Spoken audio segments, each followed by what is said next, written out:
ओम नमो भगवते वासुदेवाय। ओम बृहस्पति देवाय नमः।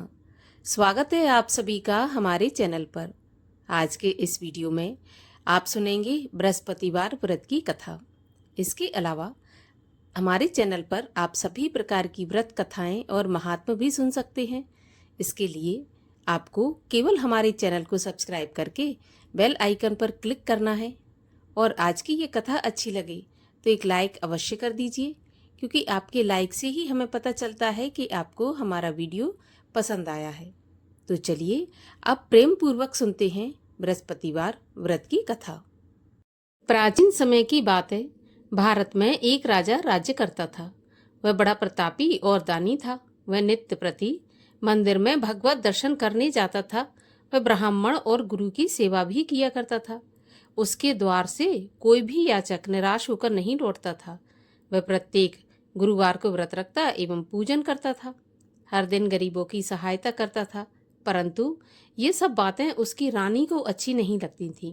वह न ही व्रत करती और न किसी को एक भी पैसा दान में देती थी। वह राजा से भी ऐसा करने को मना किया करती थी। एक समय की बात है, राजा शिकार खेलने वन को चले गए। घर पर रानी और दासी थी। उस समय गुरु बृहस्पति साधु का रूप धारण करके राजा के दरवाजे पर भिक्षा मांगने आए। साधु ने रानी से भिक्षा मांगी तो वह कहने लगी, हे साधु महाराज, मैं इस दान पुण्य से तंग आ गई हूँ। इस कार्य के लिए मेरे पति देवी बहुत हैं। अब आप ऐसी कृपा करें कि मेरा सारा धन नष्ट हो जाए और मैं आराम से रह सकूं। साधु रूपी बृहस्पति देव ने कहा, देवी, तुम तो बड़ी विचित्र हो। संतान और धन से कोई दुखी नहीं होता, सभी इसको चाहते हैं। पापी भी पुत्र और धन की इच्छा करता है। अगर तुम्हारे पास धन अधिक है तो भूखे मनुष्यों को भोजन कराओ, प्याऊ लगवाओ, ब्राह्मणों को दान दो, धर्मशालाएं बनवाओ, कुआं, तालाब, बावड़ी, बाग बगीचों आदि का निर्माण करवाओ तथा निर्धनों की कुमारी कन्याओं का विवाह कराओ। साथ ही यज्ञ आदि करो। इस प्रकार के करने से आपके कुल का और आपका नाम परलोक में सार्थक होगा एवं स्वर्ग की प्राप्ति होगी। परंतु रानी साधु की इन बातों से खुश नहीं हुई। उसने कहा, हे साधु महाराज, मुझे ऐसे धन की आवश्यकता नहीं जिसको मैं अन्य लोगों को दान दूं तथा जिसको रखने और संभालने में ही मेरा सारा समय नष्ट हो जाए। साधु ने कहा, देवी, यदि तुम्हारी ऐसी इच्छा है तो जैसा मैं तुम्हें बताता हूँ तुम वैसा ही करना। बृहस्पतिवार के दिन घर को गोबर से लीपना, अपने केशों को पीली मिट्टी से धोना, केशों को धोते समय स्नान करना, राजा से कहना वह हजामत करवाए, भोजन में मांस मदिरा खाना, कपड़ा धोबिकियां धुलने डालना। इस प्रकार 7 बृहस्पतिवार करने से तुम्हारा सारा धन नष्ट हो जाएगा। ये कहकर साधु महाराज रूपी बृहस्पति देव अंतर्ध्यान हो गए। रानी ने साधु के कहने के अनुसार 7 बृहस्पतिवार वैसा ही करने का विचार किया। साधु के बताए अनुसार करते हुए केवल 3 बृहस्पतिवार ही बीते थे कि उसकी समस्त धन संपत्ति नष्ट हो गई। भोजन के लिए दोनों समय परिवार तरसने लगा और सांसारिक भोगों से दुखी रहने लगा। तब वह राजा रानी से कहने लगा कि रानी, तुम यहाँ पर रहो, मैं दूसरे देश को जाता हूँ, क्योंकि यहाँ पर मुझे सभी मनुष्य जानते हैं, इसलिए मैं यहाँ कोई कार्य नहीं कर सकता। ऐसा कहकर राजा परदेश चला गया। वहां जंगल से लकड़ी काट कर लाता और शहर में बेचता। इस तरह से जीवन बिताने लगा। इधर राजा के बिना रानी और दासियां दुखी रहने लगी। किसी दिन भोजन मिलता और किसी दिन पानी पीकर ही रह जाती। एक समय रानी और दासियों को 7 दिन बिना भोजन के व्यतीत हो गए। तो रानी ने अपनी दासी से कहा कि दासी, यहाँ पास ही के नगर में मेरी बहन रहती है, वह बड़ी धनवान है, तू उसके पास जा और वहां से 5 सेर बेझर मांग के ले आ, जिससे कुछ समय के लिए गुजर हो जाएगी। दासी रानी की बहन के पास गई। रानी की बहन उस समय पूजा कर रही थी। बृहस्पतिवार का दिन था। दासी ने रानी की बहन से कहा, रानी जी, मुझे आपकी बहन ने भेजा है, मुझे 5 सेर बेझर दे दो। दासी ने यह बात अनेक बार कही, परंतु रानी की बहन ने कोई उत्तर नहीं दिया, क्योंकि वह उस समय बृहस्पतिवार की कथा सुन रही थी। जब तक कथा होती है तब तक न बोलते हैं न उठते हैं। जब दासी को रानी की बहन से कोई उत्तर नहीं मिला तो वह बहुत दुखी हुई। उसे क्रोध भी आया। वह लौटकर रानी से बोली, हे रानी, आपकी बहन बहुत ही धनी स्त्री है। छोटे लोगों से तो वह बात भी नहीं करती। मैंने उससे कहा तो उसने कोई उत्तर नहीं दिया, तो मैं वापस चली आई। रानी बोली, हे दासी, इसमें उसका कोई दोष नहीं है। जब बुरे दिन आते हैं तब कोई सहारा नहीं देता। अच्छे बुरे का पता विपत्ति में ही लगता है। अब तो जो ईश्वर की इच्छा होगी वही होगा। यह सब तो हमारे भाग्य का दोष है। उधर रानी की बहन ने सोचा कि मेरी बहन की दासी आई थी, परंतु मैं उससे नहीं बोली, इससे वह बहुत दुखी हुई होगी। कथा सुन और विष्णु भगवान का पूजन समाप्त कर वह अपनी बहन के घर आई और कहने लगी, बहन, मैं बृहस्पतिवार का व्रत कर रही थी। तुम्हारी दासी आई, परंतु जब तक कथा होती है तब तक ना उठते हैं और ना बोलते हैं, इसलिए मैं नहीं बोली। कहो दासी क्यों गई थी? रानी बोली, बहन, हमारे घर पर अनाज नहीं था। वैसे तुमसे कोई बात छुपी नहीं है, इस कारण मैंने दासी को तुम्हारे पास 5 सेर बेजल लेने के लिए भेजा था। रानी की बहन बोली, बहन देखो, बृहस्पति भगवान सबकी मनोकामना पूर्ण करते हैं। देखो, शायद तुम्हारे घर में अनाज रखा हो। यह सुनकर दासी घर के अंदर गई तो वहां उसे एक घड़ा बेजर का भरा मिल गया। उसे बड़ी हैरानी हुई क्योंकि उसने एक एक बर्तन पहले ही देख लिया था। उसने बाहर आकर रानी को बताया। दासी अपनी रानी से कहने लगी, रानी देखो, वैसे जब हमको अन्न नहीं मिलता तो हम रोज ही व्रत करते हैं। अगर इनसे व्रत की विधि और कथा पूछ ली जाए तो उसे हम भी किया करेंगे। दासी के कहने पर रानी ने अपनी बहन से बृहस्पतिवार व्रत के बारे में पूछा। उसकी बहन ने बताया कि बृहस्पतिवार के व्रत में चने की दाल और मुनक्का से विष्णु भगवान का केले की जड़ में पूजन करें तथा दीपक जलाएं, पीला भोजन करें, कथा सुनें। इस प्रकार करने से गुरु भगवान प्रसन्न होते हैं, अन्न पुत्र धन देते हैं, सभी की मनोकामना पूर्ण करते हैं। व्रत और पूजन की विधि बताकर रानी की बहन अपने घर लौट गई। रानी और दासी दोनों ने निश्चय किया कि बृहस्पति भगवान का पूजन करके बृहस्पतिवार का व्रत अवश्य करेंगे। 7 रोज बाद जब बृहस्पतिवार आया तो उन्होंने व्रत रखा। घुड़साल में जाकर चना और गुड़ बीन लाई तथा उसकी दाल से केले की जड़ तथा विष्णु भगवान का पूजन किया। अब भोजन पीला कहाँ से आए, तो दोनों बड़ी दुखी हुई, परंतु उन्होंने व्रत किया था, इस कारण बृहस्पति भगवान प्रसन्न थे।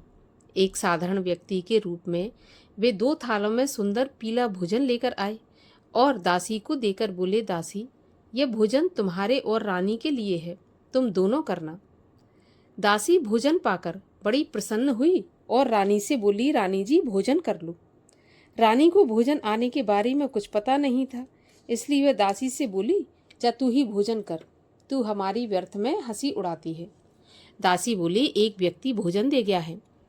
तो रानी कहने लगी, यह भोजन तेरे लिए दे गया है तो तू ही भोजन कर ले।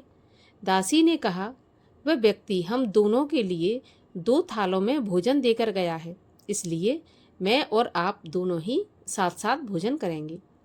दोनों ने गुरु भगवान को नमस्कार करके भोजन प्रारंभ किया।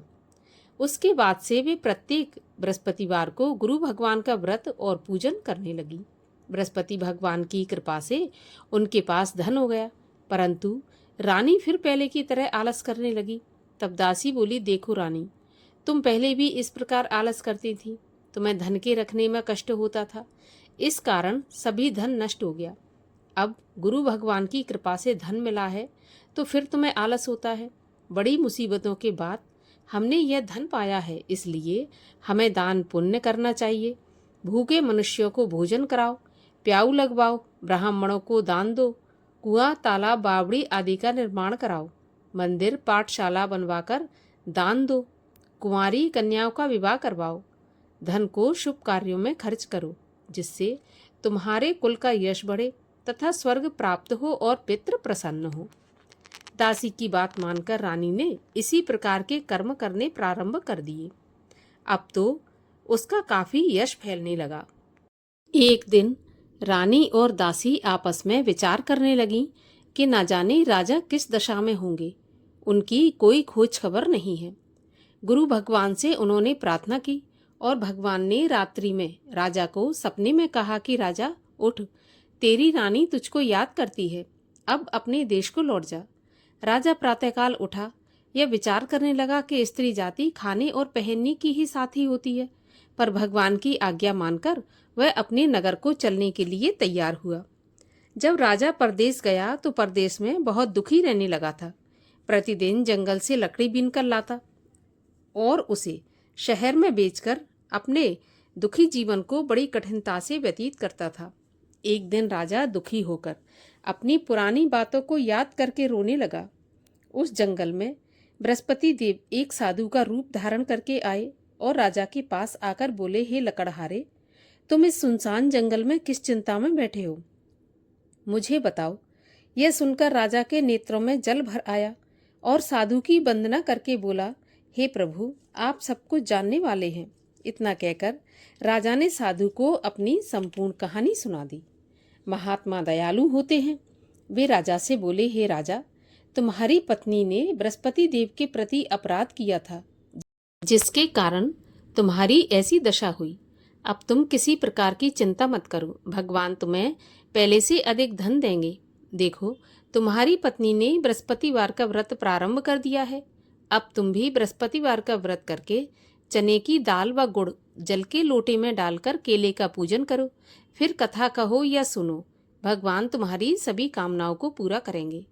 साधु को प्रसन्न देखकर राजा बोला, हे प्रभु, मुझे लकड़ी बेचकर इतना पैसा नहीं बचता जिससे भोजन करने के उपरांत कुछ बचा सकूं। मैंने रात्रि में अपनी रानी को व्याकुल देखा है। मेरे पास कोई साधन नहीं जिससे उसका समाचार जान सकूं।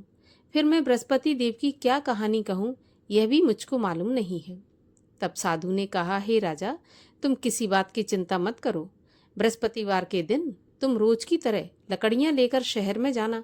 तुम्हें रोज से दोगुना धन प्राप्त होगा, जिससे तुम भली भांति भोजन कर लोगे और बृहस्पति देव की पूजा का सामान भी आ जाएगा।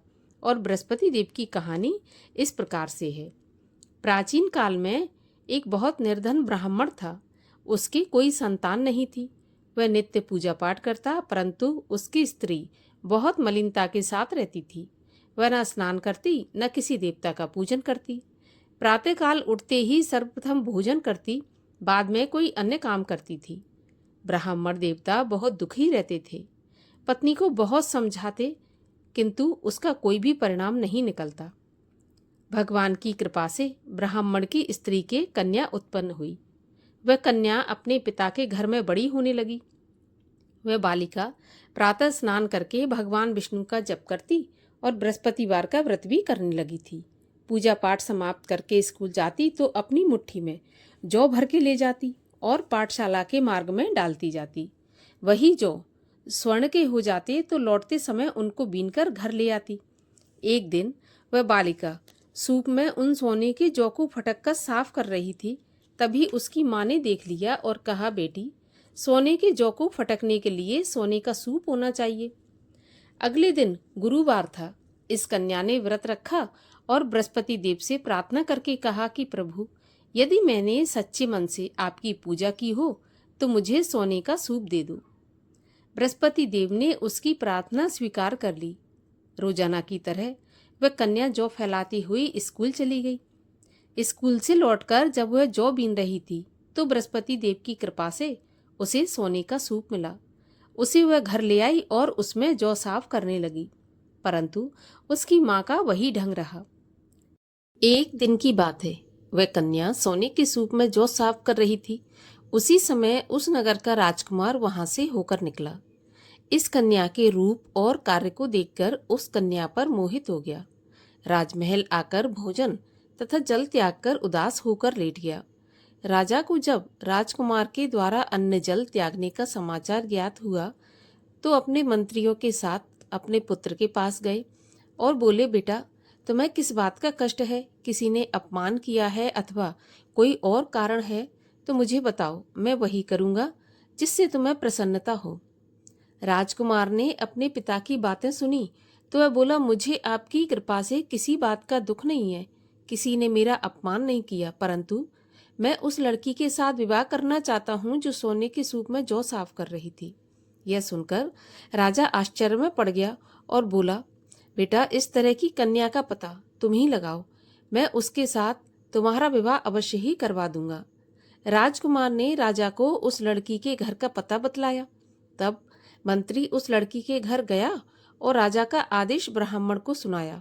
कुछ ही दिन के बाद ब्राह्मण की कन्या का विवाह राजकुमार के साथ संपन्न हो गया। कन्या के घर से जाते ही उस ब्राह्मण देवता के घर में पहले की तरह गरीबी का निवास हो गया। अब भोजन के लिए भी अन्न बड़ी मुश्किल से मिलता था। एक दिन दुखी होकर ब्राह्मण देवता अपनी पुत्री से मिलने गए। बेटी ने पिता की दुखी अवस्था को देखा और अपनी माँ का समाचार पूछा तो ब्राह्मण ने सारा हाल कह दिया। कन्या ने बहुत सा धन देकर अपने पिता को विदा कर दिया। इस तरह ब्राह्मण का कुछ समय सुखपूर्वक व्यतीत हो गया, लेकिन कुछ दिन बाद फिर वही हाल हो गया। तो ब्राह्मण फिर अपनी कन्या के यहाँ गया और सभी हाल कहा। तो पुत्री बोली, पिताजी, आप माताजी को यहाँ लिवा लाओ, मैं उन्हें विधि बता दूंगी जिससे गरीबी दूर हो जाए।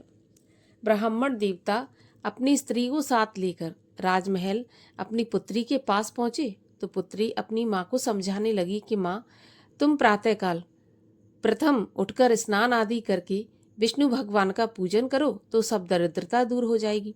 परंतु उसकी माँ ने उसकी एक भी बात नहीं मानी और प्रातःकाल उठकर अपनी पुत्री का बचा जूठन खा लेती थी। एक दिन उसकी पुत्री को बहुत गुस्सा आया। उसने एक रात को कोठरी से सारा सामान निकाल दिया और अपनी माँ को उसमें बंद कर दिया। प्रातःकाल उसमें से उसे निकाला, स्नान आदि करा के पूजा पाठ करवाया तो उसकी माँ की बुद्धि ठीक हो गई। इसके बाद वह नियम से पूजा पाठ करती और प्रत्येक बृहस्पतिवार का व्रत रखने लगी। इस व्रत के प्रभाव से उसकी माँ भी बहुत धनवान तथा पुत्रवती हो गई और बृहस्पति देवता के प्रभाव से स्वर्ग को गई। वह ब्राह्मण भी सुखपूर्वक इस लोक का सुख भोग कर स्वर्ग को प्राप्त हुआ। इस तरह कहानी कहकर साधु देवता वहां से अंतर्ध्यान हो गए। धीरे धीरे समय व्यतीत होने पर फिर बृहस्पतिवार का दिन आया। राजा जंगल से लकड़ी काटकर किसी शहर में बेचने गया। उसे उस दिन और दिनों से अधिक धन मिला। राजा ने चना गुड़ आदि लाकर बृहस्पतिवार का व्रत किया। उस दिन से उसके सभी क्लेश दूर हुए। परंतु जब अगला गुरुवार आया तो बृहस्पतिवार का व्रत करना भूल गया। इस कारण बृहस्पति भगवान नाराज हो गए। उस दिन उस नगर के राजा ने विशाल यज्ञ का आयोजन किया तथा अपने समस्त राज्य में घोषणा करवा दी कि कोई भी मनुष्य अपने घर में भोजन न बनाए, आग भी न जलाए। समस्त जनता मेरे यहाँ भोजन करने आए। इस आज्ञा को जो नहीं मानेगा उसको फांसी की सजा दी जाएगी। राजा की आज्ञा के अनुसार राज्य के सभी वासी राजा के भोज में सम्मिलित हुए, लेकिन लकड़हारा कुछ देर से पहुंचा, इसलिए राजा उसको अपने साथ महल में ले गए। जब राजा लकड़हारे को भोजन करा रहे थे तो रानी की दृष्टि उस खूंटी पर पड़ी जिस पर उसका हार लटका हुआ था। उसे हार खूंटी पर लटका दिखाई नहीं दिया। रानी को निश्चय हो गया कि मेरा हार इस लकड़हारे ने चुरा लिया है। उसी समय सैनिक बुलवाकर उसको जेलखाने में डलवा दिया। जब लकड़हारा जेलखाने में गया तो बहुत दुखी होकर विचार करने लगा कि न जाने कौन से पूर्व जन्म के कर्म से मुझे यह दुख प्राप्त हुआ है, और उसी साधु को याद करने लगा जो कि जंगल में मिला था। उसी समय तत्काल बृहस्पति देव साधु के रूप में प्रकट हो गए और उसकी दशा को देखकर कहने लगे, अरे मूर्ख, तूने बृहस्पति देवता की कथा नहीं की, इसी कारण तुझे दुख प्राप्त हुआ है। अब चिंता मत कर, बृहस्पतिवार के दिन जेल खाने के दरवाजे पर 4 पैसे पड़े मिलेंगे, उनसे तू बृहस्पति देव की पूजा करना तो तेरे सभी कष्ट दूर हो जाएंगे। अगले बृहस्पतिवार उसे जेल के द्वार पर 4 पैसे मिले। राजा ने पूजा का सामान मंगवाकर कथा कही और प्रसाद बांटा। उसी रात्रि को बृहस्पति देव ने उस नगर के राजा को स्वप्न में कहा कि राजा, तूने जिस आदमी को जेल खाने में बंद कर दिया है वह निर्दोष है, वह राजा है, उसे छोड़ देना। रानी का हार उसी खूंटी पर लटका हुआ है। अगर तू ऐसा नहीं करेगा तो मैं तेरे राज्य को नष्ट कर दूंगा। राजा प्रातःकाल उठा और खूंटी पर हार टंगा देखकर लकड़हारे को बुलाकर क्षमा मांगी तथा राजा के योग्य सुंदर वस्त्र आभूषण भेंट करके उसे विदा किया। गुरुदेव की आज्ञा के अनुसार राजा अपने नगर को चल दिया। राजा जब नगर के पास पहुंचा तो उसे बड़ा आश्चर्य हुआ। नगर में पहले से अधिक बाग, तालाब, कुएं तथा बहुत सी धर्मशाला, मंदिर आदि बने हुए थे। राजा ने पूछा, ये किसका बाग और धर्मशाला है? तब नगर के सब लोग कहने लगे कि यह सब रानी और दासी के द्वारा बनवाए गए हैं। तो राजा को आश्चर्य हुआ और गुस्सा भी आया। जब रानी ने खबर सुनी कि राजा आ रहे हैं तो उसने अपनी दासी से कहा कि दासी, देख, राजा हमको कितनी बुरी हालत में छोड़ गए थे। हमारी ऐसी हालत देखकर वह लौट न जाए, इसलिए तू दरवाजे पर खड़ी हो जा। रानी की आज्ञा के अनुसार दासी दरवाजे पर खड़ी हो गई। जब राजा आए तो उन्हें अपने साथ महल में लिवा लाई। तब राजा ने क्रोध करके अपनी तलवार निकाली और पूछने लगा, बताओ, यह धन तुम्हें कैसे प्राप्त हुआ?